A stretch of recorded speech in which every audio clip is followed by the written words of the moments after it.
friends, I am Vitaly Portnikov. Poland and Romania have declared air raid alerts in regions bordering Ukraine. Romania did so due to the appearance of a drone in its airspace, which, according to Ukrainian President Volodymyr Zelensky, remained in the country's airspace for 50 minutes. Poland declared the alert because of a drone appearing in close proximity to the Polish border. Because of this, even the international airport in Lublin was closed. Both Poland and Romania scrambled their military aircraft in order to prevent possible drones from entering their national airspace. And Romania apparently also acted to try to track and destroy the unmanned aerial vehicle. Thus, following a night of notable drone activity in Poland, we can now observe the Russian Federation moving towards systematic provocations against European countries that share a border with Ukraine. Moreover, this is now happening not only at night, but, so to speak, in broad daylight. And of course, no one will call this a coincidence anymore, even when former US President Donald Trump spoke about a possible mistake. His own special representative, Keith Kellogg, admitted today that 19 drones in Polish airspace could not have been a mistake. Representatives of the Polish leadership said the same thing. Well, I think that in Romania, they also realized that the appearance of a drone in the airspace of their country is not a coincidence either. So what is the Russian president aiming for when he starts terrorizing Europe? By the way, just a few days after he himself strongly emphasized that all the talk about Russia attacking European countries is complete nonsense. And it's quite obvious why. The Russian leader is seeking to destabilize the countries that are actively helping Ukraine and supporting our country in its ongoing fight against the aggressor. That's why there are drones in the airspace of Poland and Romania.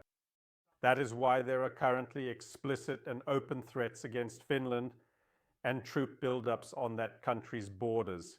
That's why an atmosphere of uncertainty is being created during the latest Russian-Belarusian military exercises.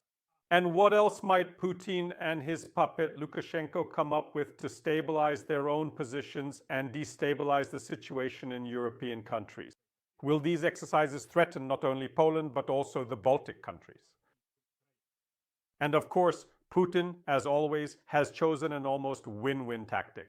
He carries out provocations, just as Putin's predecessor in destabilizing the world, Adolf Hitler, once did, but does not admit his own involvement in these provocations. Just as Russia has never admitted, and I assure you, will never admit, that the Malaysian passenger plane was shot down by its missile, it will likewise not acknowledge the fact that its drones were present in Polish airspace. In the same way, it will not admit to those provocations that may be being planned at this very moment in the General Staff of the Armed Forces of the Russian Federation. The Russians need Europeans to feel fear and hopelessness in connection with Russian attacks. Because, as the Minister of Foreign Affairs of the Republic of Poland, Radosław Sikorski, also quite logically pointed out, there don't seem to be many people willing to go to war with Russia. It's unclear how to respond to Russian attacks in such a way as not to provoke a direct response from the Russian Federation itself.